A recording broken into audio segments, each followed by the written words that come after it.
¿Qué tal amigos? ¿Cómo están? Muy buenos días, bienvenidos a esta transmisión que estamos realizando desde el Salón de Honor de la Pontificia Universidad Católica de Valparaíso. Vamos a realizar acá el conversatorio Regionalización y Elección de Gobernadores Regionales del 2020 con invitados que nos acompañan en esta jornada. Está ya junto a nosotros el senador Francisco Chaguán, también el parlamentario senador Alejandro Guillé y también nos acompaña el ex senador de la Quinta Región Cordillera, Ignacio Walker, hoy parte de la comunidad académica, también directiva de la Pontificia Universidad Católica de Valparaíso. Una conversación que va a ser moderada por los directores del Mercurio de Valparaíso, Carlos Vergara y Marcela Kitfer. Nos vamos a quedar entonces con la señal desde el Salón de Honor de la Pontificia Universidad Católica de Valparaíso. Invitamos al señor Claudio Elortegui, rector de la universidad, que nos dirigirá unas palabras.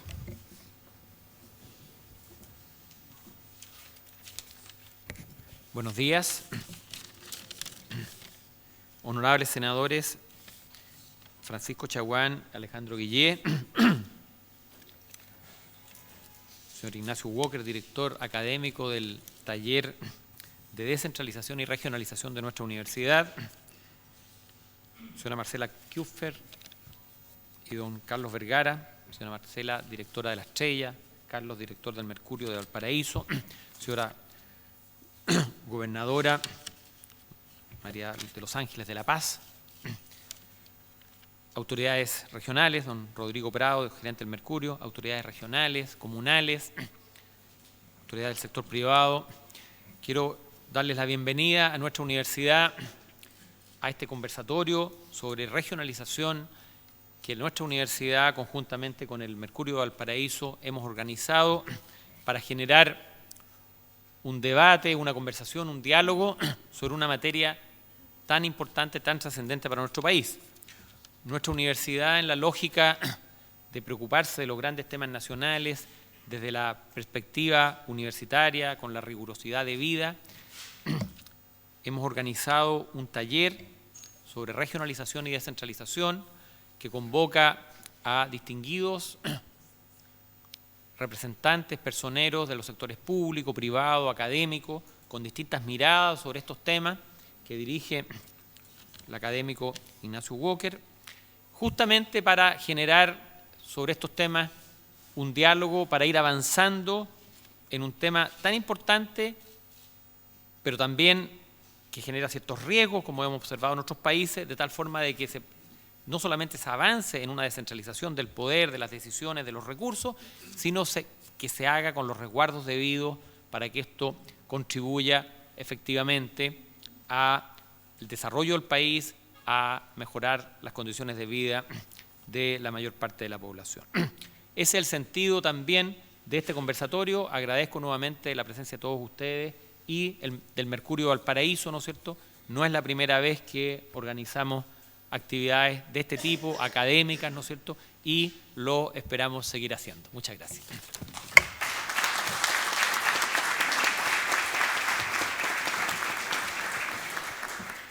Muchas gracias al rector por sus palabras. Damos inicio al conversatorio. Dejo a ustedes a los moderadores, los directores Marcela Kitfer y Carlos Vergara.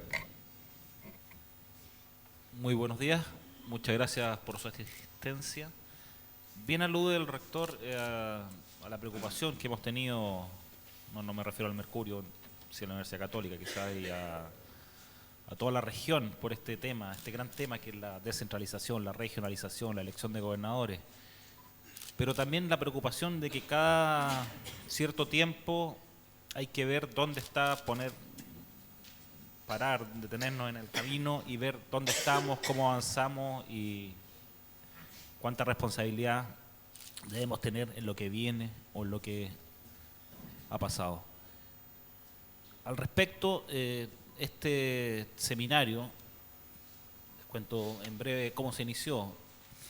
Confluyeron dos situaciones. Primero, la preocupación del rector por inmiscuirse como universidad en un tema que ha sido marcadamente complejo desde sus inicios, desde los antiguos tiempos de la Comisión Asesora de Descentralización que acompañó a la presidenta Bachelet, y donde muy superficialmente vemos que algo se ha avanzado, pero no sabemos si estamos llegando a un puerto. Y ello confluye también con la preocupación que nos manifestaron el senador Chaguán, el senador Guillé particularmente, respecto de ciertos detalles que estarían trabando la elección de gobernadores, que si bien es uno de los aspectos más importantes, no es el todo de este gran proceso. Y a la vez, insistiendo en la responsabilidad de don Claudio, también debutó este año el taller de descentralización encabezado por el ex senador Ignacio Walker, que ha tenido bastante actividad y bastantes cosas que mostrar en este primer semestre. Así que, sin más, dejo con ustedes a Marcela, que creo que quiere decir unas pequeñas palabras, o pasamos directo al... Bueno, pasemos directo. Hable. Hola. Muy buenos días a todos, gracias. ¿Se escucha? Ahí sí. Buenos días, muchas gracias por acompañarnos. Yo creo que vamos a partir inmediatamente con la conversación. En instancias anteriores también hemos tenido la oportunidad de conversar con parlamentarios y autoridades respecto a este proceso que ya está en ciernes. El próximo año tenemos la elección de gobernadores regionales. Es un proceso que todavía está en discusión, que ha generado muchos dimes y diretes. Yo creo que debemos partir esta conversación haciendo una pregunta bien amplia respecto del tema. ¿Estamos listos? ¿Estamos preparados? ¿Falta? ¿Qué es todavía lo que tenemos que hacer para enfrentar este proceso, senador Chaguán? Bueno, primero agradecer el rol de la Universidad Católica de Valparaíso y también del Mercurio de Valparaíso, también el diario La Estrella, de poder generar un foco de atención respecto de una materia que es de la mayor importancia. Estamos frente a la reforma a la administración política administrativa del Estado más importante desde la década del 70, que va a enfrentar nuestro país. Y que hizo relación no solamente con el avance que hubo con la elección de los alcaldes de manera directa el año 92, con la necesidad de elegir a los consejeros regionales, hoy día con la elección de los gobernadores regionales, que sin lugar a dudas recoge la necesidad de empujar el proceso descentralizador que ocurrió en los países de la OCDE en la década del 80. ¿Cómo estamos? Por supuesto que tenemos que corregir. Primero, corregir una serie de textos legales.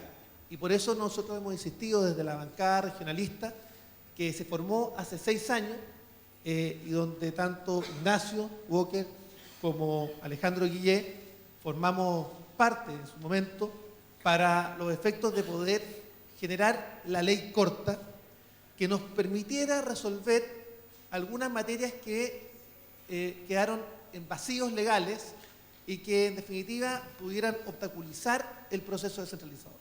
Nosotros hemos hablado de la necesidad de tener primero un proceso transparente de transferencias de competencia, y eso implica hacerse cargo del nuevo procedimiento establecido en la ley para las transferencias de competencia. Lo que hace la ley es que crea un mecanismo con una comisión de expertos y un comité interministerial que van a ser los que van a avisar los traspasos de competencia a la región. Y nosotros hemos dicho que acá hay que proceder de una manera que implique eliminar los halos de discrecionalidad que puedan producirse justamente en el traspaso de competencia a una región que tenga un mismo signo político del presidente de turno frente a otra que tenga un signo político distinto. Lo segundo que nosotros hemos planteado es que hay que establecer un mecanismo también para las contiendas de competencia que pueden darse entre el gobierno central y los gobiernos regionales, como también entre el gobernador regional y el delegado presidencial. Y nosotros estamos haciendo una propuesta, que hay 3 proyectos de ley que hemos preparado. Yo quiero agradecer que hemos trabajado junto con la Fundación Piensa, y quiero también encargarse también a Manuel, que va a estar también trabajando en la comisión de expertos que logramos que se formara después de un largo diálogo con el gobierno y que se constituye el día lunes para resolver justamente estas materias. Y acá hemos tenido una posición gruesa, persistente, perseverante, la bancada regionalista, en términos de avanzar en esa dirección. Otro de los elementos que van a estar, por supuesto, en tela de juicio, dice relación con el nuevo estándar de responsabilidad fiscal que van a tener que tener las nuevas autoridades. Porque nosotros queremos evitar un proceso descentralizador a la peruana con 29 gobernadores regionales procesados por fraude del fisco. Necesitamos justamente un proceso donde haya un nuevo estándar de responsabilidad fiscal y donde establezca efectivamente la capacidad de comprometer recursos desde las regiones, pero también sin generar un compromiso fiscal para el gobierno central. Y yo diría que uno de los elementos también que están sobre la marcha dice relación con las inhabilidades, que es un tema también que se ha puesto sobre la mesa, para ser candidatos a gobernador regional. Nosotros hemos planteado y presentamos un proyecto de ley que ya logró pasar su primera valla para que los actuales consejeros regionales puedan eventualmente ser candidatos tanto a gobernador regional como también en las próximas elecciones municipales y homogeneizar todo el sistema de inhabilidades que hoy día tiene nuestro sistema electoral, tanto para las elecciones de alcaldes, concejales, cores, gobernadores regionales, parlamentarios. Y la idea es poder establecer que haya la mayor competencia para que tengamos a los mejores diputados. Eso, entre otras materias, son parte de aquellas que nosotros hemos pedido que se resuelvan en virtud de estos proyectos de ley que vamos primero a socializar al interior de nuestra bancada regionalista, también con nuestros delegados que están concurriendo a la comisión de expertos, que valga decir, se había propuesto primero una comisión integrada por parlamentarios que básicamente teníamos profunda desconfianza, y esto hay que decirlo, en términos de mantener la elección de gobernadores regionales el próximo año. Algunos de ellos han manifestado claramente y decididamente no solamente postergar la elección, algunos dicen suspender indefinidamente la elección. Pero son de su sector precisamente. Sí, claro. O sea, quiero decirle que es transversalmente. Hay desde la presidenta de la UDI, Jacqueline Van Riesenberger, que ha planteado no solamente prorrogar, sino que suspender indefinidamente la elección, hasta parlamentarios de la propia ex nueva mayoría, como el senador Letelier y otros, que también han planteado postergar. Entonces, acá ha habido una posición donde el centralismo carcome ambas coaliciones, o las tres coaliciones, y donde hay aquellos que no desean avanzar en una descentralización que es necesaria, oportuna, y que representa el salto necesario para concurrir al mundo del desarrollo, porque los países que desarrollan el potencial de sus territorios descentralizadamente son aquellos que pueden optar al desarrollo en forma cuantitativa y cualitativa. El resto de los países entiende, cuando hay un modelo centralista, que el crecimiento tiene un techo y es justamente aquel paradigma el que nosotros estamos llamando a romper. Senador Guillé, como bien dice su colega Chaguán, hay cierta desconfianza de sus pares respecto de esta discusión, pero más allá de la caricatura, ¿no será incluso, voy a jugar acá al abogado del diablo, tomado como un grado de responsabilidad de parte de estos senadores postergar al menos en un año, a la espera de la transferencia de competencia efectiva, a la espera de resolver tantos detalles que quedan en el aire? Bueno, primero, muchas gracias por la invitación. Doble honor estar en la Universidad Católica de Valparaíso y además en el Salón de Honor. El Salón de Honor no había estado en la universidad varias veces, así que muchas gracias. Primero quiero hacer una siguiente reflexión para que sepamos qué es lo que está en juego. En Chile se ha producido, como muchos países, una profunda división entre la política y el poder. La toma de decisiones cada día se aleja más de los espacios institucionales tradicionales de la democracia representativa. Esto significa que se debilitan los partidos políticos, y esto es un fenómeno estructural, ¿no? Las organizaciones intermedias, los mismos colegios profesionales, las organizaciones sindicales, ustedes ven cómo toda esa estructura intermedia pierde capacidad de tomar decisiones y la toma de decisiones se empieza a tomar en oficinas de ministerio, de casas centrales de las grandes corporaciones empresariales, de organismos internacionales, pero la verdad es que la soberanía popular se ve amenazada porque ya no está influyendo el elector cuando elige su representante, porque su representante primero se autonomiza mucho de los compromisos que contrae durante las campañas, pero además porque la capacidad de tomar decisiones es cada día más débil. Nosotros tenemos en Chile un Congreso extremadamente débil en su capacidad de tomar decisiones. Entonces, primer fenómeno, la separación de la política y el poder.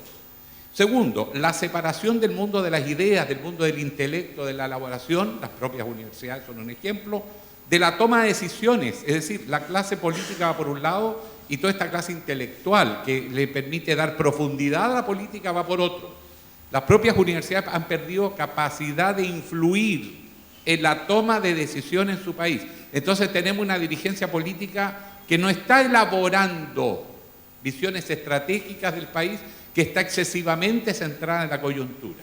Y solo un ejemplo para redondear: yo cuando voy al Congreso en Santiago y me siento en el Salón de Honor del Senado o del Salón de Honor del Congreso, ustedes ven que hay bancas, pero no hay micrófonos, no hay computadores, no hay nada que diga qué es lo que se hace allí. Porque la tradicional política en los congresos en el mundo es discutir de política, las grandes ideas del país.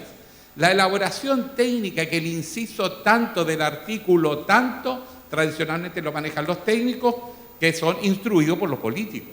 Pero hoy día los políticos estamos dedicados a saber si vamos a tener que autorizar el consumo de la marihuana en caso de necesidad médica o simplemente por divertimento o por gratificación, y la preocupación es el inciso quedó suficientemente claro. Bueno, ayer estábamos discutiendo sobre los animales y el problema era si la gallina que yo tengo en mi casa tiene derechos como persona, similares, no iguales, pero como persona. Usted comprenderá que está totalmente ausente de los grandes problemas del país. Entonces hay una irrelevancia en los espacios de discusión pública, porque la verdadera toma de decisiones no está en los espacios que el ciudadano espera que estén, y que es lo que le promete la institucionalidad. Entonces, ¿por qué me jugué por la descentralización siendo candidato a senador por Antofagasta hace 6 años atrás ya? Porque me daba cuenta que no influimos en la toma de decisiones, que los problemas y las urgencias cotidianas no se resuelven en el territorio, y para que alguien se haga cargo tenemos que hacer un escándalo de tal naturaleza que el gobierno central sienta que hay una crisis, por lo tanto lo obliga a ponerlo en la agenda. El país no se puede seguir gobernando así. Ese Chile que surge del IRCAI era comprensible cuando Chile era de La Serena, Concepción, pero no hoy día con la enorme diversidad del país, pero además porque las regiones han generado capacidades, pero esas capacidades se atrofian cuando no entran a actuar y a tomar decisiones. Entonces nosotros tenemos que revitalizar el país. Democracia genuina, traspasar capacidad de toma de decisiones de organismos burocráticos centrados en un espacio territorial acotado a los territorios, porque eso hace que el voto del ciudadano tiene consistencia directa con quienes están tomando la decisión delante de él, y él puede participar. En esta descentralización se incluyen mecanismos de participación ciudadana de todos los sectores involucrados en el desarrollo regional. Entonces, segundo, desarrolla la potencialidad de los territorios. Cuando yo recorro Tocopilla, que está hoy día sumida en una profunda crisis económica por el cierre de las termoeléctricas a carbón, yo veo todas las oportunidades que hay de recuperar la economía. Pero cuando he hablado con el ministro de Economía, a quien logré convencer, desgraciadamente solo 15 días antes de que lo cambiaran, ni siquiera se le habían ocurrido, ni siquiera Tocopilla era tema. Va a ser tema cuando se encadene, cuando impidan el bloqueo que entren a la ciudad, pero lo evidente no lo está viendo el centro, porque no tienen capacidad. No es que no quieran. En las miles de preocupaciones de un ministro, ¿qué importancia le va a haber si tenemos una planta de cátodo móvil en barriles en Tocopilla? Ni una chance. Entonces, lo que quiero decirles, esto es una necesidad histórica para revitalizar la democracia, pero también para revitalizar nuestras potencias económicas. Y cierro. Esto es un proceso. Esto no es un tema legal, que vamos a hacer una ley perfecta y solo cuando esté perfecta desencadenamos el proceso. Esto va a ser como todas las luchas políticas, porque esto es un problema político, no jurídico. Aquí hay que crear capacidades y competencias en la región y va a depender mucho de eso el avance del proceso. Hay muchos que tienen temor, en la izquierda y en el centro, porque Chile es un país centralista desde que se constituyó en su origen. En 1820, todos saben la historia. Los sectores descentralizados o partidarios de un poder regional eran vistos como anarquistas. O sea, había una visión peyorativa, había que centralizar el poder. Y si algo tuvo la capacidad de esa clase dirigente santiaguina fue atraer a los mejores talentos de las regiones y llevárselos a Santiago. Por lo tanto, nos descabezan todos los días a través de leyes vigentes. Por ejemplo, la ley Cruch. ¿Cuánto aporta el Estado por alumno de una universidad Cruch Santiago versus Cruch regiones? Vean, todos los mecanismos están para concentrar poder. Entonces lo que tenemos que hacer es desencadenar el proceso. Y si nosotros dejamos caer la elección de gobernadores, no tenemos ninguna carta sobre la mesa. Por eso quieren bajar la elección del gobernador. No seamos ingenuos, porque no se vuelve a hablar más. Solo como anécdota, el presidente Lagos había propuesto en su gobierno la elección de los gobernadores. José Miguel Insulza me lo cuenta como anécdota. Se reúnen, hicieron un montón de reformas políticas, ustedes recordarán, y deciden que este tema ya era como demasiado complejo. Entonces lo dejaron para el año siguiente. O sea, el año siguiente tendrían que ser elegidos los gobernadores y no ese año en particular, en el gobierno del presidente Lagos. Se postergó un año y nunca más se habló, porque estamos luchando contra 200 años de centralismo. Y vamos a cambiar el eje de la política al trasladar la toma de decisiones a los territorios. Y eso va a ser un proceso gradual y que va a depender mucho de la capacidad de las regiones para empoderarse. Y ahí las universidades, los centros de formación técnica, los centros de investigación son clave para generar capacidad crítica y el fortalecimiento de los medios regionales. Por eso estamos trabajando en la ley de financiamiento de los medios regionales. Tiene que ir acompañando ese proceso porque necesitamos que sean realmente líderes en la generación de opinión, una opinión con identidad en los territorios. Por lo tanto, los invito a hablar de política en un proceso desafiante que va contra 200 años de historia centralista, autoritaria y jerárquica de nuestro ordenamiento institucional. Muchas gracias, senador. Ignacio, yo creo que respecto a este tema hay dos consensos más o menos compartidos, que la regionalización es un proceso necesario para fortalecer nuestra democracia y la representatividad de las regiones, pero también que el proyecto tiene correcciones que son necesarias de hacer. Me gustaría conocer su visión respecto de lo mismo. El gobierno acaba de anunciar una mesa de expertos para empezar a hacer estas correcciones, pero el proceso está a la vuelta de la esquina. Y este es un país donde ya hemos visto que a veces cuando las cosas fallan en su implementación, sufren cambios radicales y terminan siendo algo muy distinto del espíritu original, o bien terminan siendo suspendidas indefinidamente. Desde su punto de vista, ¿está el país a tiempo de hacer estas correcciones, de aprobar nuevas leyes que vayan haciendo las modificaciones necesarias, o será mejor repensar con mayor tiempo este proceso? Bueno, en primer lugar yo quiero saludarlos, agradecer su presencia, darles la bienvenida. De alguna manera me siento anfitrión. Esta es mi universidad, la Pontificia Universidad Católica de Valparaíso. Cuando me invitó el rector Claudio Elortegui a coordinar un taller sobre descentralización, justamente la idea es cómo se prepara nuestra región, que tuve el honor de representar 16 años en el Parlamento, en la Cámara de Diputados, en el Senado, cómo se prepara la región de Valparaíso para acometer este desafío del que estamos hablando, que es la descentralización. Cómo anticiparnos, cómo prever, cómo tratar, ¿no es cierto?, de tomar parte activa en un proceso inédito, como aquí se ha dicho, que yo quiero resaltarlo y junto con referirme también a las insuficiencias. Entonces, esta posibilidad entre la Pontificia Universidad Católica de Valparaíso y el diario El Mercurio de Valparaíso y La Estrella, de convocar a una conversación, a un diálogo, en un proceso que ya comenzó. Esa es la buena noticia. La mala noticia es que hay mucho miedo en muchos sectores, legítimamente, ni siquiera los descalifico o los califico. Hay mucho terror, hay mucho miedo en parte de la dirigencia política, entre los economistas, por el tema de las rentas regionales. Entonces, mi llamado es uno solo esta mañana: perderle el miedo a la descentralización. ¿Por qué? Fíjense, aquí ya se ha dicho algo. Nosotros llevamos en Chile 240 años designando intendentes desde Santiago para las regiones. Porque esto partió con la reforma de los Borbones en 1760, 1770. O sea, este ha sido un elemento de continuidad entre la colonia y la república, entre la monarquía y una república democrática. Llevamos 240 años designando intendentes de Santiago, porque esas reformas borbónicas crearon la institución de los intendentes, ¿no? Que además tiene una connotación como relativa a los cuarteles militares, la logística, de ahí vienen las intendencias, ¿no? Las intendencias fueron concebidas a fines del siglo XVIII, todavía en la colonia, como un mecanismo de recentralización del poder, después de la relativa relajación de los Habsburgo, ¿no? Hasta principios del siglo XVIII. Entonces, y ahí estamos, el 2019. No ha cambiado nada en ese sentido. Segundo dato impresionante, nosotros, ¿no es cierto?, miramos a la OCDE, el Club de Países Democráticos Desarrollados, que son 34 países del mundo. Chile es el único país de los 34 de la OCDE que no elige a sus autoridades regionales. No hay otro. Somos una anomalía, ¿no?, de ese club, que justamente es muy importante desde el punto de vista de la política, la calidad de la política, las instituciones, las políticas públicas. Tercero, tenemos de esos 34 países el gasto subnacional más bajo. Estamos en 12-13%, el promedio de la OCDE es como 40%. ¿Ah?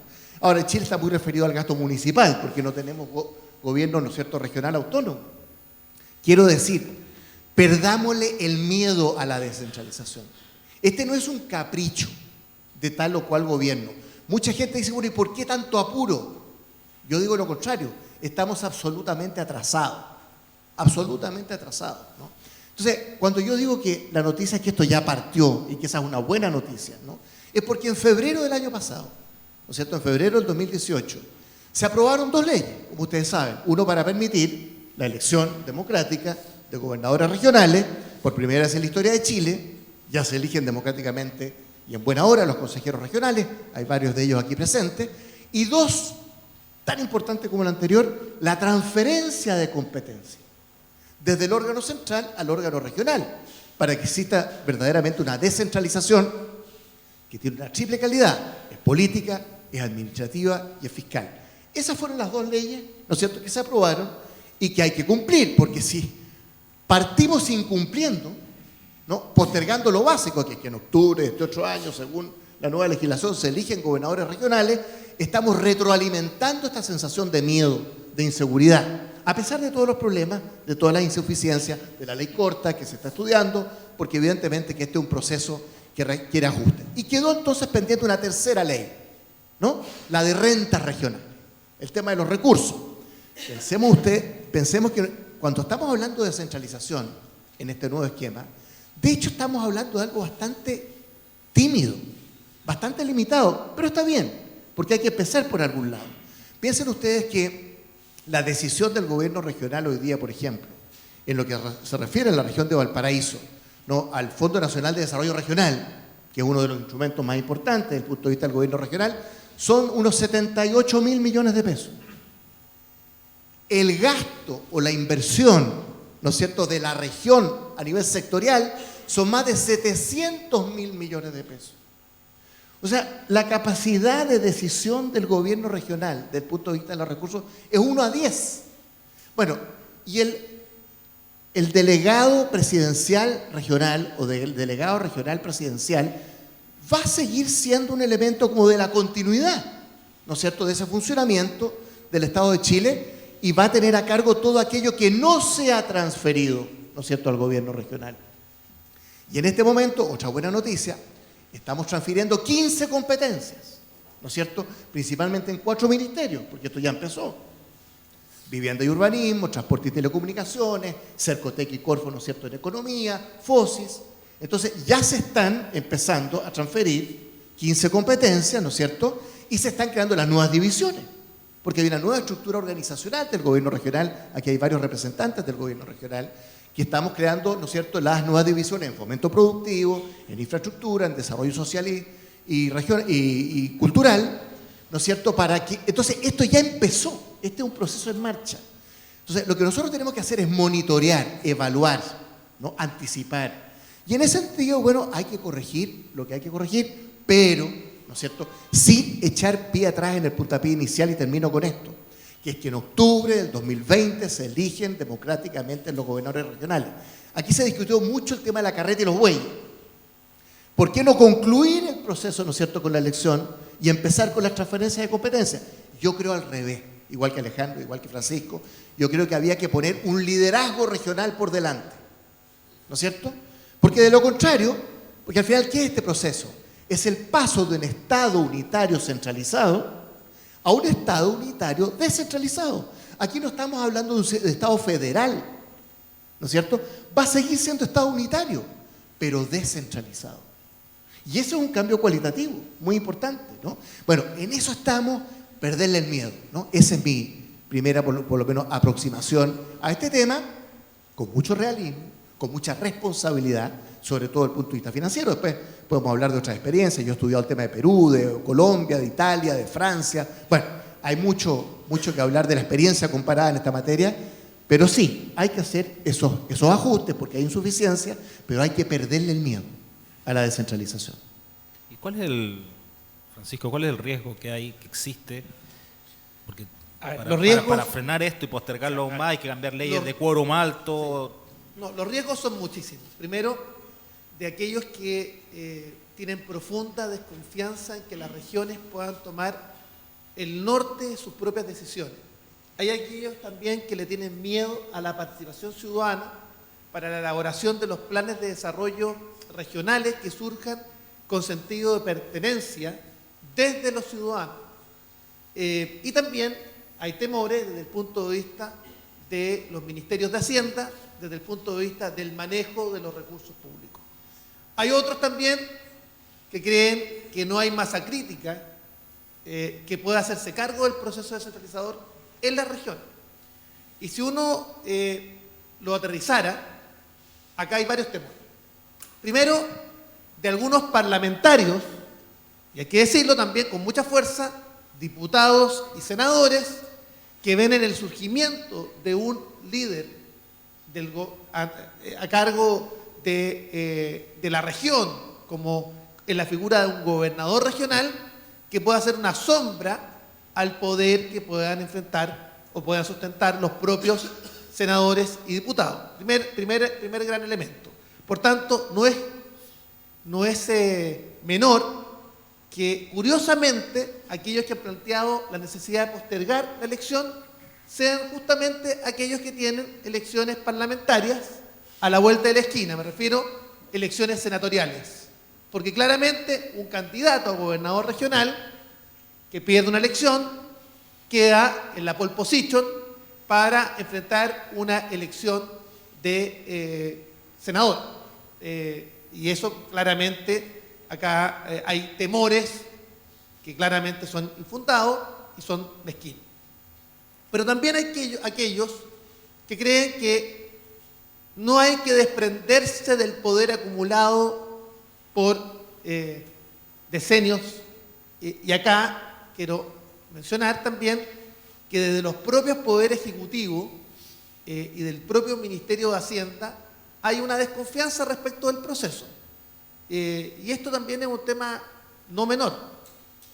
Yo quiero señalar que acá el llamado que tenemos que hacer, tal como dice Ignacio, es a perderle el miedo al proceso descentralizador y entender que esto, vuelvo a insistir, es un proceso que se inicia justamente con la ley 21.073, 21.074 y que logra culminar en una de las etapas importantes con la elección del gobernador regional, pero claramente va a tener que tener procesos de revisión. Nosotros hemos trabajado junto a la Fundación Piensa que debiéramos tener una fecha de evaluación de todas las transferencias de competencia el año 2035 para los efectos de ir sopesando cuáles transferencias de competencia se han realizado, cómo finalmente esas transferencias de competencia se han traducido en un mejor servicio del Estado para los ciudadanos, y eso es parte también de ese proceso que tenemos que ir en permanente revisión. Entonces, temas que están en la discusión es que ya hay algunos que han planteado elecciones de gobernador regional con plan piloto en algunas regiones pequeñas. Estoy develando lo que se está hablando y yo quiero develarlo para denunciarlo y evitarlo. O sea, ya se ha planteado por parte de algunos parlamentarios la posibilidad de establecer un proceso de elección de gobernadores regionales con plan piloto solo en algunas regiones pequeñas, y en definitiva lograr finalmente aquello. Para eso era la primera mesa que se había armado con algunos parlamentarios que estaban justamente en esa idea central, en esa idea sustantiva.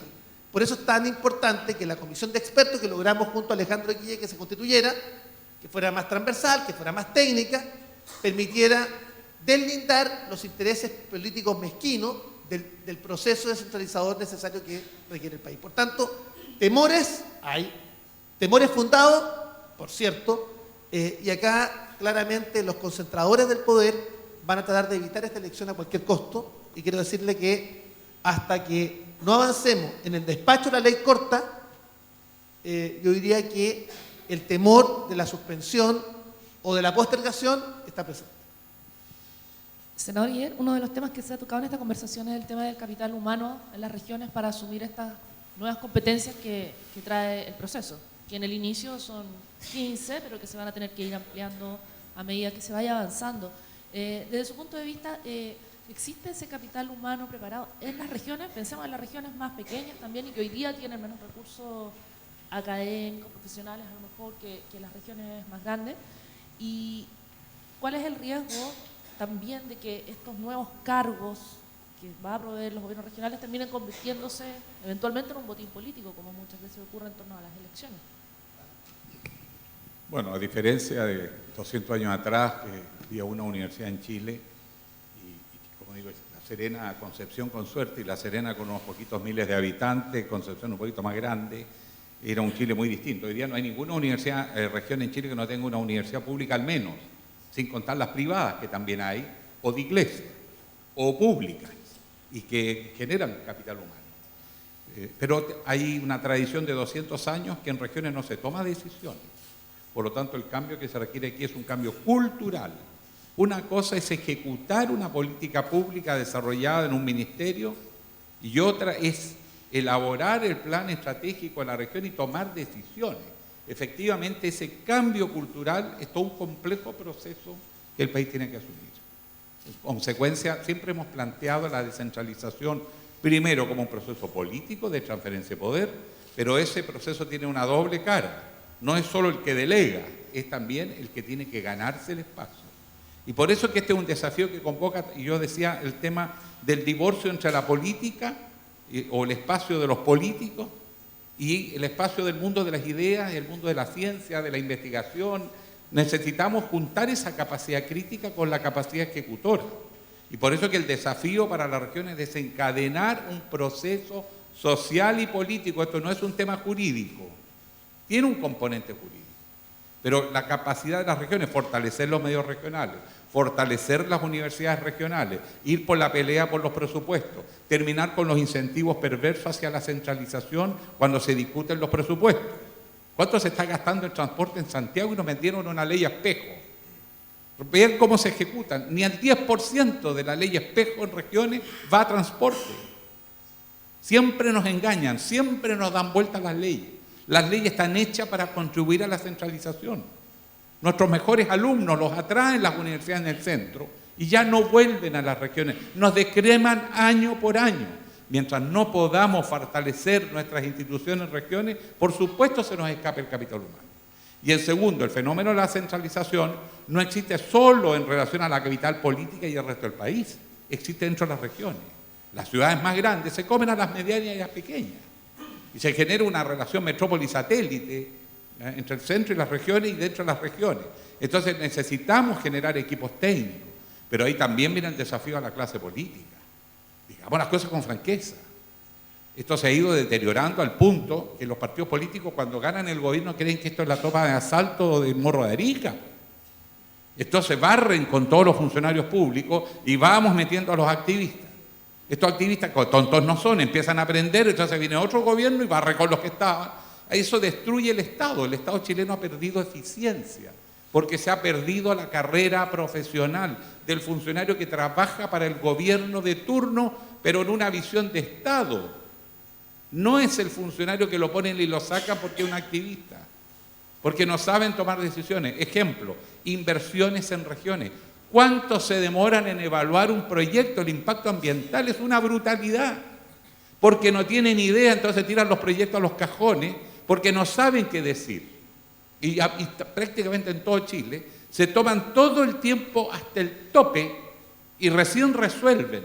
Entonces todo se va atrasando, y cualquier proyecto que se quiere aplicar es porque en la región la gente muchas veces no tiene las competencias. Por eso que dentro de la mesa de conversación con el gobierno planteamos la formación de capital humano, que no es solo la técnica, es la vocación, es el cambio cultural de tomar decisiones, y cada comuna tiene que tener, por lo tanto, un piso mínimo de recursos para profesionalizar. Esa fue la intención de la reforma que se hizo en el gobierno anterior para las plantas municipales. Pero viene la práctica política de tomar como captura el aparato y llenarlo de partidarios del alcalde de turno o del intendente de turno. Y por supuesto, la ineficiencia termina siendo crónica. Por eso aquí se requiere un pacto político de nuevo cuño. Mire lo que ustedes están mismo viendo. En la bancada regionalista del Senado somos 24 senadores, de todo el arco político. Pero entre los opositores también está todo el arco político. Estos son los nuevos temas del siglo XXI que requieren otras alianzas sociales y políticas, otro diseño de Chile, otra manera de hacer política. Pero hay que empezar por algo, la descentralización, porque cambia la manera como funciona la estructura de poder en Chile. La toma de decisión, ahí está el poder. Quien toma la decisión se va trasladando a los territorios. Es un proceso.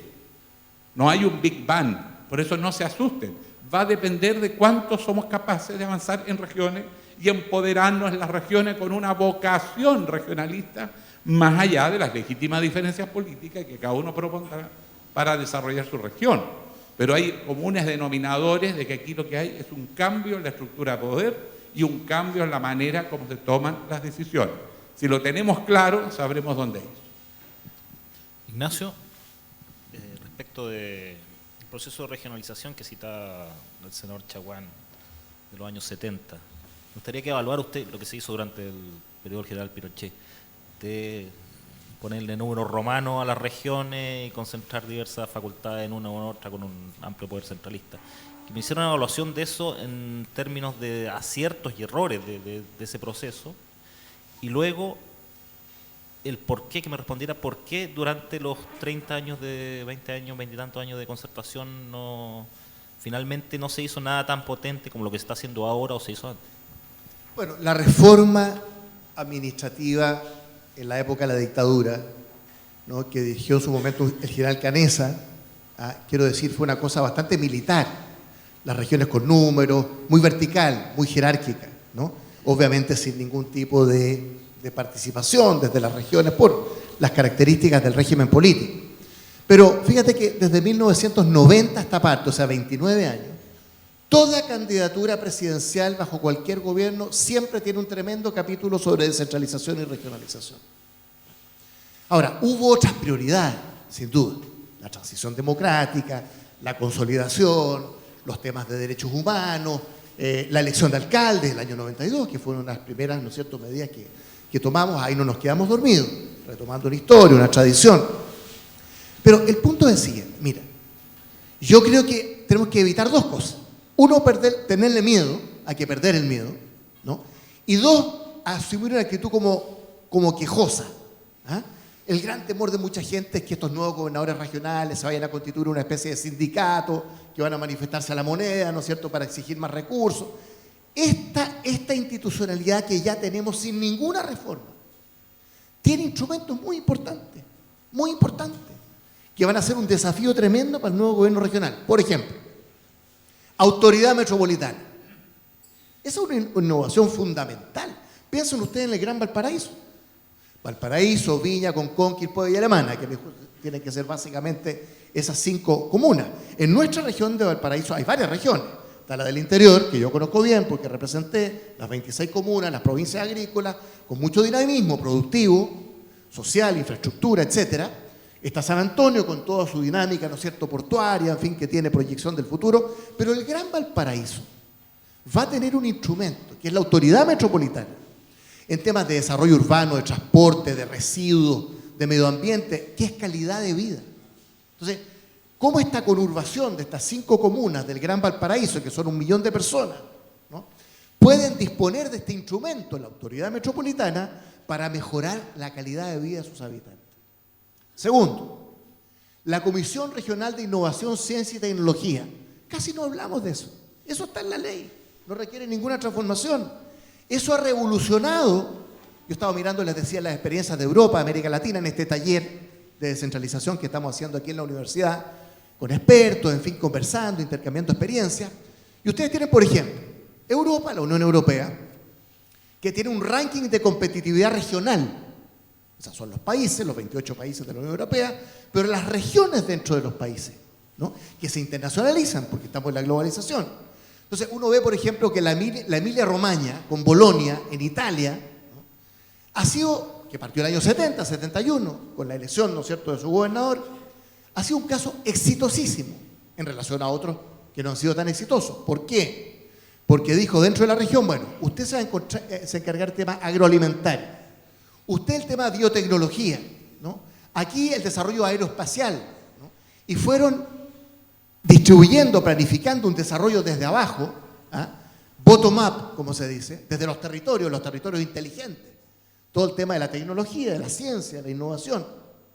En América Latina, después del fracaso inicial que fue Colombia el año 91 con su nueva constitución, que produjo un descalabro financiero, macroeconómico, un desastre, porque fue mal concebida desde ese punto de vista. Por eso hay que pensar muy bien las rentas regionales, que entiendo que ingresan en octubre, noviembre, ese es el compromiso. Bueno, pero Colombia se puso las pilas, por así decirlo, rectificó, ordenó las finanzas, en fin, y crearon los distritos especiales, en que una ciudad, o sea, no un tema administrativo, una ciudad, ¿no es cierto?, empuja el carro, por así decirlo, con otras comunas, con un plan de desarrollo. Y Medellín, hoy día el ejemplo de Medellín, en América Latina, es un éxito, igual que la Emilia-Romagna, ¿no es cierto?, en Italia, que les citaba. Entonces, veamos los casos exitosos en Europa y América Latina, y los casos que no han sido exitosos, que se han quedado atrás.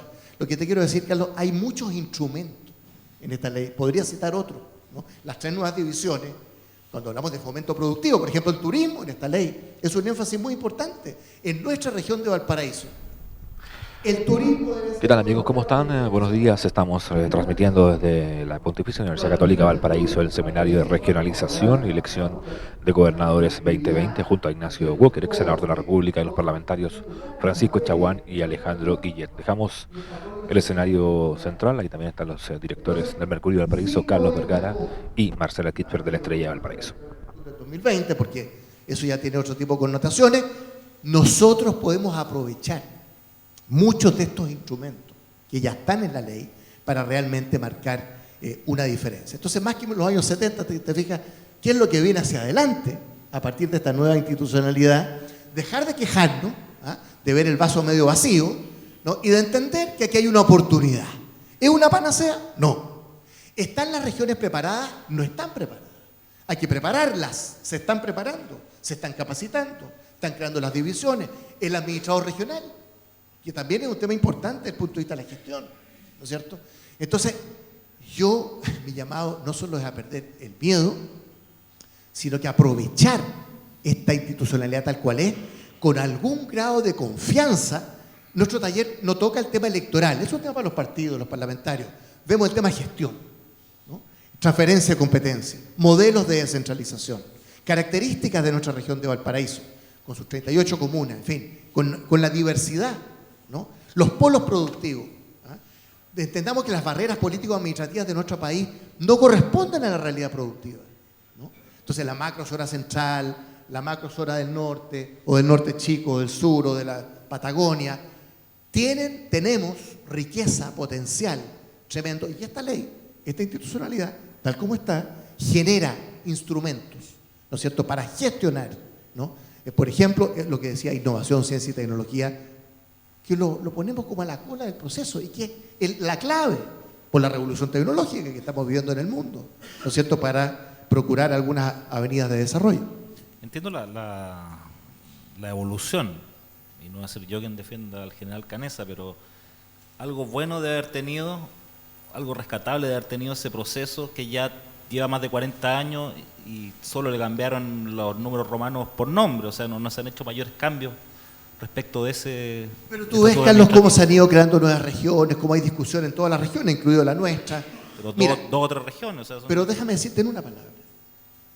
Lo que yo he visto, Europa, América Latina, no he visto otras experiencias, pero Europa, América Latina, en los últimos 20 años, el concepto de descentralización es bottom-up, de abajo para arriba. Territorios inteligentes, ciencia y tecnología, competitividad de las regiones, más que de arriba abajo. Vertical, jerárquico, de escritorio, militar o no militar. Yo no tengo nada contra General Canessa, que me preguntaste por el año. Él dirigió el esfuerzo y seguramente hizo sus mejores esfuerzos. Y ahí están las regiones, dices tú. Bueno, pero eso es lo que estamos revisando. Ese esquema es el que estamos revisando, ¿no? Yo soy municipalista, yo creo mucho en la comuna. Si estamos en este esquema, ¿no es cierto?, bottom-up desde abajo, bueno, el núcleo central fundamental de la descentralización sigue siendo la comuna. Ahí hay un vacío a propósito en esta institucionalidad, porque los municipios son las regiones.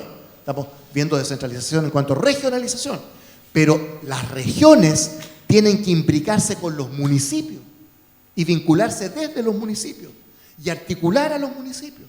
Por eso decía, la autoridad metropolitana, ¿no es cierto?, va a tener que articular Valparaíso, Viña, Concón, Quilpué y Alemana respecto de ciertas tareas, ¿no?, como el tema de los residuos, el tema del transporte, el tema del desarrollo urbano, que es la calidad de vida de la gente. Si esta ley, la gente no empieza a percibir en los próximos años un cambio en su vida, en su calidad de vida, no va a funcionar, ¿no? Ese es mi reflexión sobre los años 70. Son dos esquemas de descentralización.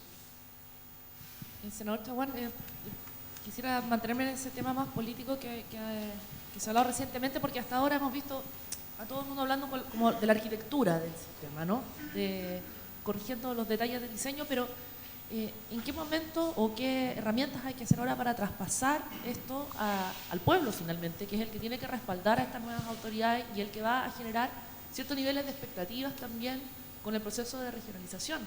¿Qué tareas falta por cumplir todavía para que en una sociedad donde la participación electoral es cada vez menor, la gente se compenetre con el proceso de regionalización, entienda cuáles son las funciones de los nuevos gobernadores regionales que va a tener que elegir el próximo año y quién se va a hacer cargo de esa tarea también para traspasar esta información finalmente a la comunidad?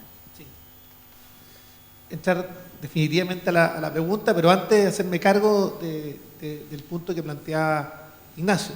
Yo creo que también hubo una visión en el gobierno militar y el general Canessa encabezó un proceso que sembró una señal a los territorios desde el punto de vista de un proceso regionalizador. Yo estoy de acuerdo que, en definitiva, lo que hoy día se está discutiendo es un proceso descentralizador que surja desde los ciudadanos, y ahí conecto con tu pregunta. Pero ciertamente acá hubo un esfuerzo por cambiar la arquitectura que tenía nuestro país desde el punto de vista de la visión política administrativa. Ahora, si no estaba de acuerdo a los tiempos o debe haber dado dos pasos adicionales, como lo hizo Corea del Sur en la década del 70. Corea del Sur en la década del 70 tomó una decisión: pasar de un país eminentemente centralista a un modelo policéntrico, con desarrollo en los territorios, con estímulo para el desarrollo de las distintas industrias, con estímulos tributarios, y logró dar el salto al desarrollo cualitativa y cuantitativamente. Eso que hizo Corea del Sur en la década del 70, ese mismo diagnóstico el que tiene hoy día Chile muchos decenios después. Entonces, ¿qué debiéramos hacer? Porque hay que resolver la expectativa de los ciudadanos. No basta con la elección de los gobernadores regionales y pasar a ser uno de los países que estaba sin hecho el checklist de los países que tenía o elegía a sus gobernadores regionales. Necesitamos responder a las demandas de los ciudadanos. Y para ello es fundamental planes de desarrollo regional que surjan desde los ciudadanos. hay un esfuerzo muy importante que hizo Arica. Arica generó un plan de desarrollo regional desde los ciudadanos. Y lograron finalmente comprometer a las organizaciones intermedias de la sociedad en un plan de desarrollo regional que tenía sentido de pertenencia. Y logró que el plan de desarrollo regional se pudieran empapar los ciudadanos de a pie de la comuna respecto de cuál era el norte de su propio desarrollo. Antofagasta tiene otra experiencia exitosa. Lo que hizo Antofagasta es que fue incorporado a los institutos Millennium en el plan de desarrollo regional, porque había que diversificar la base productiva. Entonces, nosotros somos capaces de incorporar a los que hacen masa crítica, a los institutos Millennium de la respectiva región, a las universidades, pero además incorporamos a la propia sociedad civil en la construcción del plan de desarrollo regional. Vamos a lograr finalmente dar el paso decisivo. Ahora, esto no va a ser inmediato. ¿Y por qué no va a ser inmediato? Porque el primer traspaso de competencia es el 2022. El traspaso, digamos, desde las regiones. Y este también va a ser un tema complejo, porque la expectativa va a ser, una vez elegido al gobernador regional, que en definitiva se comience a dar respuesta a los temas que dicen relación con la calidad de vida de los ciudadanos o vecinos de la respectiva región. Y eso no se va a producir si es que no adelantamos el primer traspaso de competencia. De lo contrario, vamos a tener a un gobernador regional prácticamente durante un año y medio, cruzado de brazos, no sabemos dónde sentado, en la intendencia regional actual, o el cual, o quién va a liderar, por ejemplo, el COE en caso de una emergencia. Esos temas no están resueltos. Si no somos capaces de hacernos cargo de los temas que van a implicar o que son determinantes en la calidad de vida de los ciudadanos, este proceso va a ser un proceso cojo. Lo que los descentralizadores, los regionalistas no podemos permitir, ¿no?, es que esto sea finalmente una frustración de los propios ciudadanos respecto de la elección de autoridades regionales que no tengan competencia, que estén de brazos caídos frente a la expectativa de los ciudadanos y que no tengan la capacidad de diversificar la base productiva, ni siquiera de resolver el norte de su propio desarrollo. Por lo menos, lo que establece la ley, que ya es bueno, el surgimiento, y bien lo decía Ignacio, de áreas metropolitanas. Porque lo que vamos a lograr es que se genere a lo menos en nuestra región de Valparaíso 3 áreas metropolitanas.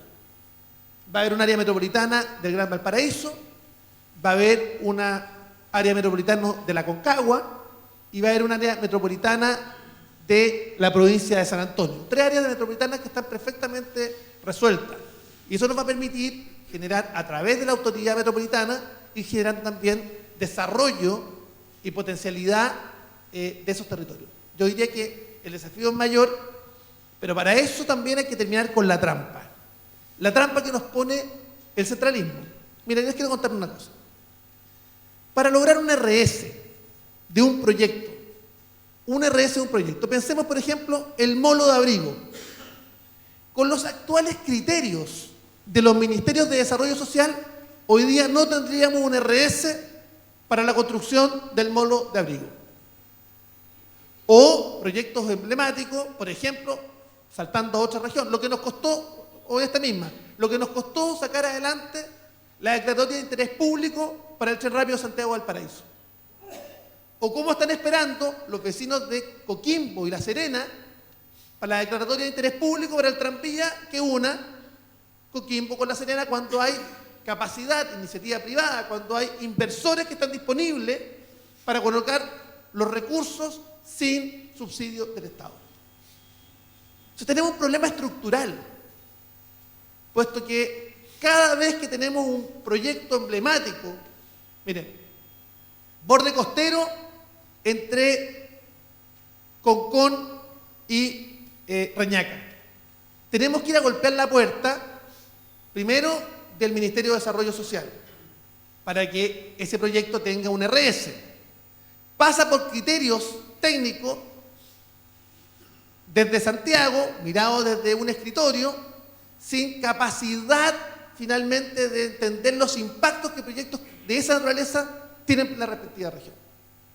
Entonces, tenemos que también cambiar los instrumentos de evaluación de los proyectos. Y para eso es necesario no solamente la elección de los gobernadores regionales. Estaríamos mintiéndole a los ciudadanos si la sola elección resuelve todos los problemas. Acá hay que también cambiar criterios técnicos centralistas que han estado por años en la administración del Estado y que en definitiva permitan que las propias regiones sean las gestoras de esos instrumentos. ¿Qué hay de Alejandro, la descentralización interregional?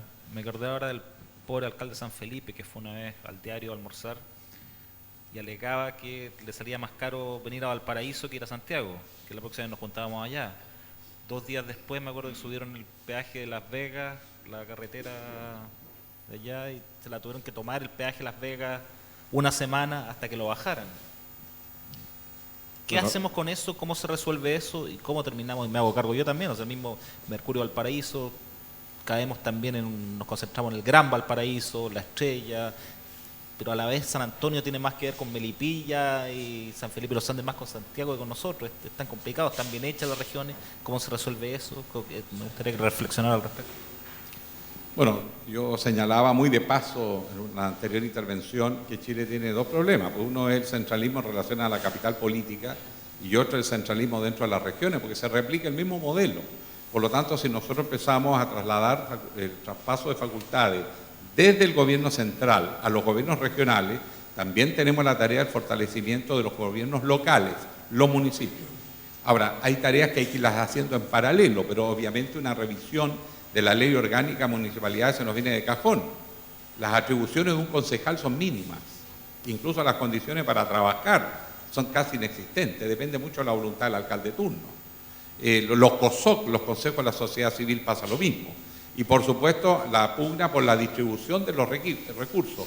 En la elección de los CORES, por ejemplo, originalmente se hacía una suerte de distribución por bloques de ciudades.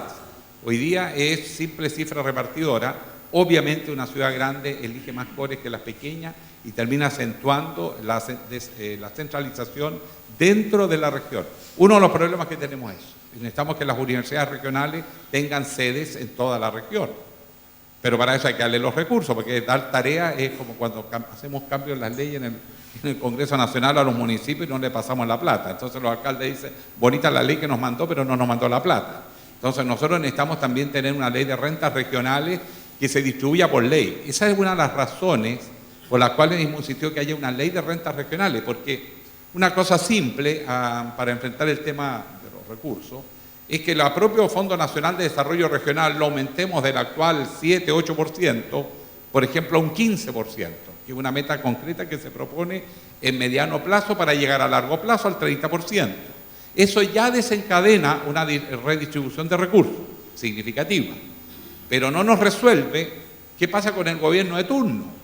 Si el gobierno de turno y el gobernador de tal región lo quieren privilegiar o no, la batalla campal en la dirección de presupuestos. O dentro de la región, llegó una cantidad de recursos para la región, cómo se distribuye dentro de la región para que no haya zonas de rezago. Bueno, estamos proponiendo los mecanismos, por eso necesitamos una ley de rentas regionales, además de aumentar y premiar el esfuerzo de cada región y cada territorio, también defina los mecanismos de distribución de los recursos entre las regiones y dentro de cada una de las regiones para evitar zonas de rezago. Entonces hay que pensar en los pisos mínimos. Hay un per cápita, por ejemplo. Hoy día los per cápita nos indican que del aporte que hacen por la vía de los gobiernos locales, hay municipios que pueden invertir en más de 2 millones de pesos por habitante. Y hay otras, las más pobres, 100.000 pesos por habitante. Esa realidad de que a través de la política pública se acentúan las desigualdades y los problemas de Chile, los tenemos que resolver legalmente. Ustedes saben perfectamente, un solo ejemplo, las patentes municipales, la mayoría de las empresas la paga donde está la casa matriz, no donde están los emprendimientos. Bastaría cambiar la ley donde está el emprendimiento, se hace el pago. La ciudad es puerto, que la ciudad le aporta al puerto infraestructura, recursos, y se tiene que comer su dosis de contaminación, de saturación. ¿Cuál es el premio a la ciudad? Ninguno, porque los impuestos se pagan todos en la capital y se administran con un criterio centralista. Por eso que necesitamos una ley de rentas regionales que redistribuya los recursos. No es solo capacidad de tomar las decisiones en la región, sino en la región y con los municipios. Y lo segundo es que haya mayores recursos para las regiones. Nosotros hoy día estamos, sobre todo algunas regiones de Chile más que otras, por eso que hay que tener también fondos para las regiones de rezago. Pero hay regiones de Chile como esta o con la mía. Antofagasta es la región de Chile que más aporta al PIB del país por habitante. Pero no hay casa, no hay vivienda. Tenemos 8 veces más cáncer que el resto del país. O sea, la gente allá siente que el esfuerzo no está compensado con el aporte que se hace al país, porque los impuestos se pagan en la capital y se distribuyen con criterios centralistas. Por eso es que necesitamos una ley de rentas regionales y estamos trabajando en eso hace más de un año. Y lo voy a decir más, con Pancho Chaguán hace 6 años ya casi que estamos trabajando juntos en la bancada regionalista. Esto empezó en el gobierno de Bachelet. Desde el primer día, yo creo que llevamos un mes de senadores y nos juntamos y en su casa, invitó a comer y como buen árabe sabe atender, hicimos una pequeña reunión y ahí lanzamos la bancada regionalista. Y después tuvimos reunión en el Congreso, hicimos la lista, algunos se bajaron, pero logramos instalar el tema y sacar la elección de gobernadores. No saben la batalla que fue esa, pero la sacamos. Y ahora estamos en mejorar la ley de transferencia de competencia, pero igual solamente quiero cerrar con esto. Hoy día, yo creo que en la historia no hay que ser mezquino. El régimen militar tiene muchas cosas que yo condenaría, pero no puedo negar que cambió el mapa de Chile y que cambió además el patrón de desarrollo y un montón de otras cosas. Ahora, el juicio crítico que cada uno tenga es legítimo, pero que cambió, cambió. Y dentro de la regionalización es una regionalización más bien administrativa, sin participación de la región. Lo que estamos peleando hoy día es la toma de decisiones, o sea, ese problema político que no tuvo eso. Fue más bien una descentralización administrativa, pero transfirió facultades. Por lo pronto hoy día tienen más o menos unas 23 facultades los gobiernos regionales, pero vamos a aumentar a más de 90 solo con las reformas que ya hicimos. Más que triplicamos, casi cuadruplicamos la cantidad de facultades que hoy tiene un gobierno regional solo con lo ya aprobado. Por lo tanto, si mejoramos la transferencia de competencia y resolvemos los nudos críticos, quién toma qué decisión, y segundo, lo entendemos como un proceso gradual donde va a continuar a futuro el traspaso de competencia, pero en forma gradual, en la medida que las regiones vamos madurando y desarrollando capacidades, este proceso no tiene un límite. En Europa, entre el 40 y el 50% de los recursos se deciden en las regiones. Por lo tanto, tenemos un enorme horizonte, pero vamos sin angustia. Estamos atrasados, vamos gradualmente, pero esto tiene que ser con recursos. Las regiones tienen que tener incentivos para salir a buscar inversiones, tienen que ser capaces de poder atraer inversiones afuera y tener un premio con la inversión que se hace en su región. Tiene que quedar recursos en el gobierno local, por eso que la ley de renta regional es clave. La inversión aporta al gobierno local y al gobierno regional y va un porcentaje al gobierno nacional, con fondos para las regiones de rezago. La Araucanía es un dolor en el alma y en la conciencia de todos los chilenos. Hay otras regiones también de rezago, pero menciono esa porque es la que está más atrasada y por consiguiente no se descuida dentro de esa ley de rentas regionales, porque si no, claro, hay regiones como la de usted o la mía, que casi sería el paraíso en la tierra si pudiéramos disponer de todos esos recursos. Pero entendemos que somos un gobierno unitario, no estamos desestructurando el país y por lo tanto es natural que haya fondos para todos. La ley de rentas regionales y el gran debate pendiente. El ministro nos prometió que en octubre, después de la reforma tributaria, va a lanzar esta ley. Yo creo que es un error porque no va a haber nuevas reformas tributarias. Pues no lo veo en octubre diciendo ahora viene otra reforma tributaria. Lo que significa que en el diseño del ministro no considera impuestos específicos de regiones, como ciudades puertos, como ley en la minería, ¿no es cierto? El royalty famoso, que se aprobó un impuesto que al final derivó en cualquier cosa y nadie sabe dónde fue a parar la plata. Creo que un poquito a los fondos para desarrollo de ciencia y tecnología, algo, pero algo. Nadie le ha podido llevarla, es como el fondo espejo del transporte. Te fijas, igual perdió en la nebulosa. Pero esas son las cosas que vamos a tener que aclarar con la ley de rentas regionales. Pero insisto, tiene que ser por ley, esa ley tiene que ser progresiva en beneficio de las regiones y también tiene que estimular el desarrollo de las regiones y la inversión que se haga en regiones. Son dos condiciones. Y lo más importante de todo, que las atribuciones, las facultades, la autonomía de la región para tomar algunas decisiones en áreas estratégicas que tienen que ver con su plan de desarrollo regional, porque hoy día la región solo puede elaborar proposiciones en preestudios para que decida el gobierno central. Ahora las regiones van a tener que hacer el plan de desarrollo regional. Ese es un cambio entre las muchas atribuciones, porque hay facultades que ya les transfiere la ley, hay otras que se van a ir negociando entre el gobierno central y las regiones, y de hecho vamos a llegar a, como digo, más de 93 o 95, estaba sacando la cuenta de atribuciones con que va a quedar. Así que el cambio está, yo creo que hay que ponerse en lo optimista, tenemos un tremendo desafío ya con lo que se está transfiriendo, y créanme, las universidades son clave en esto. Necesitamos rearticular la relación entre la política y el mundo de las ideas, el mundo de la investigación, de la ciencia, la tecnología y la innovación, porque cada región va a tener que sacar musculatura, en la línea de tu consulta también, pero yo les digo, a diferencia de cuando se fundó la República, este es otro Chile y las universidades tenemos capital humano. Las grandes proezas productivas de Chile no están en Santiago. Mi región, aquí en la parte de propaganda, pero Pancho me tolera. Somos campeones mundiales en cobre, campeones mundiales en astronomía, nos estamos transformando en campeones mundiales en energía solar, sobre todo, pero energías renovables. Y va a ser la región que le va a dar energía a la mayor parte de Chile, junto con Atacama, el desierto de Atacama. En consecuencia, ¿podemos? Sí podemos. Esto hace 6 años atrás nos habrían dicho que era demagogia. Hoy día todos estamos conscientes que eso es posible. No, con una dificultad, porque lo que nos dice Alejandro tiene mucho sentido de realidad. Que hoy día, si uno analizara el PIB de Antofagasta, es un PIB cercano al de Suiza. Pero ciertamente la realidad de cómo viven los habitantes de Antofagasta es muy distinto. Entonces yo diría que hay un tema de fondo. Es una vergüenza moral que Las Condes sea la capital minera de Chile. Que Las Condes sea la capital nacional de los proyectos de energías renovables no convencionales. Que Las Condes siga concentrando también la tributación del retail. Entonces le digo, ¿qué se parece más a Chile? ¿Valparaíso o Las Condes? Y el problema de fondo es que acá tenemos la mayor concentración de la tributación en 2 o 3 comunas de la región metropolitana.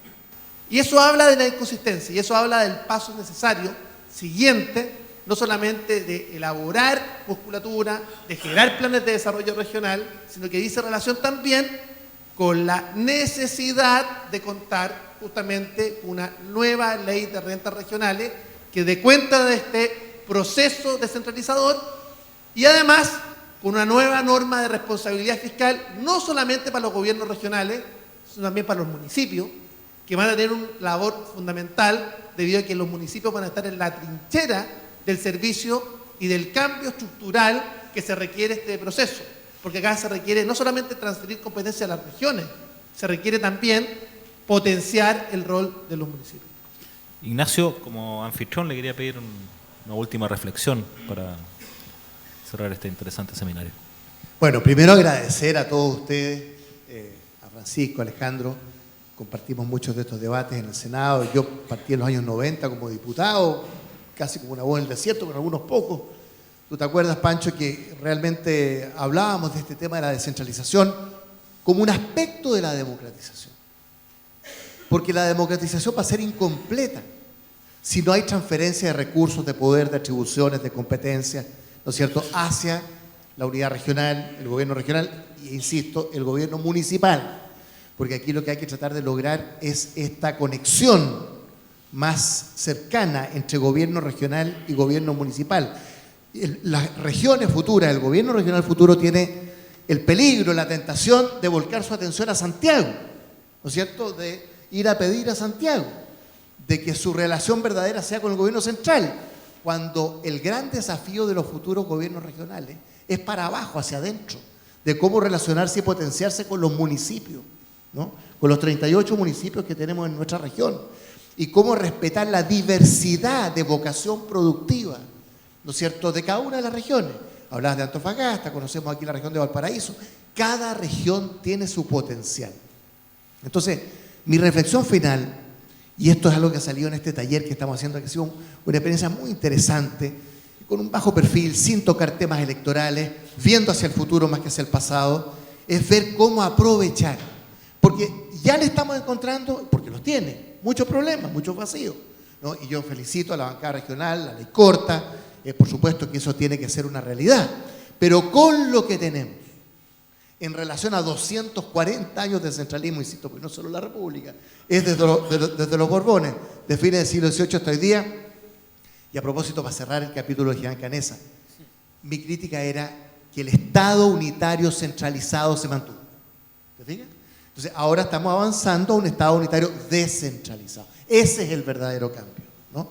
Bueno, y termino con esto. Aquí estamos en una universidad, Alejandro lo ha dicho, Pancho lo ha dicho.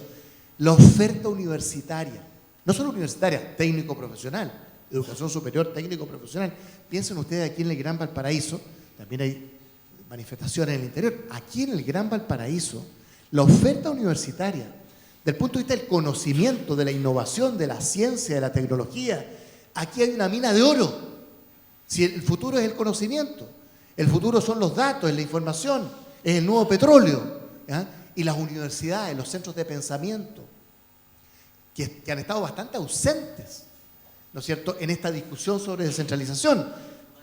Pero por eso es importante experiencias modestas, como este taller que estamos haciendo, de decir, oye, ¿cómo nos preparamos? ¿Cómo nos anticipamos?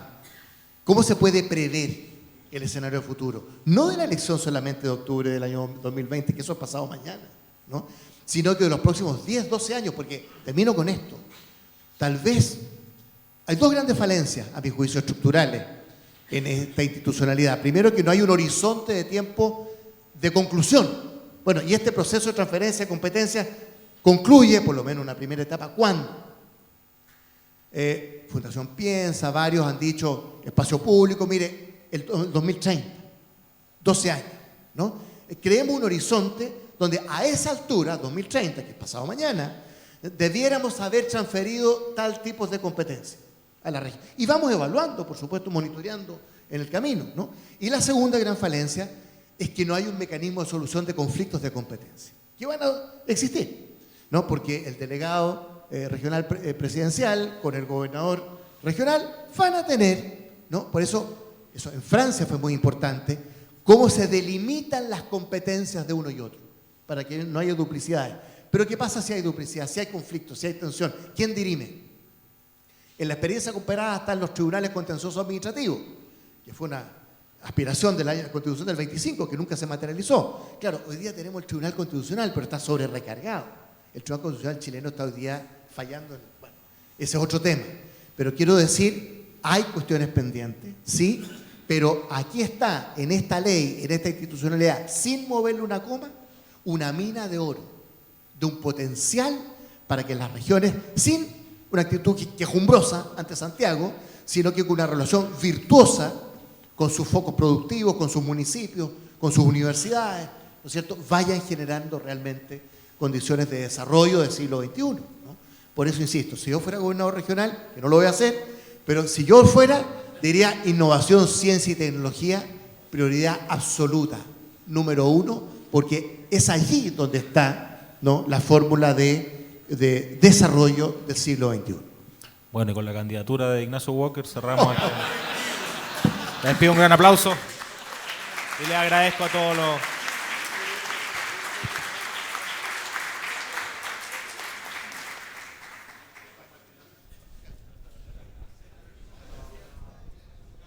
Bien, de esta forma entonces vamos concluyendo este conversatorio, regionalización y elección de los gobernadores regionales a 2020. Le agradecemos a quienes han acompañado esta transmisión. Algo interrumpida porque lo vamos a comentar, hubo una caída global de los servicios multimediales de Facebook, de Instagram, de WhatsApp, pero hemos retomado la señal de YouTube. Pronto van a poder ustedes compartir la señal íntegra de este conversatorio a través de soyvalparaíso.cl. Muy, pero muy buenos días a quienes nos acompañaron y será hasta la próxima.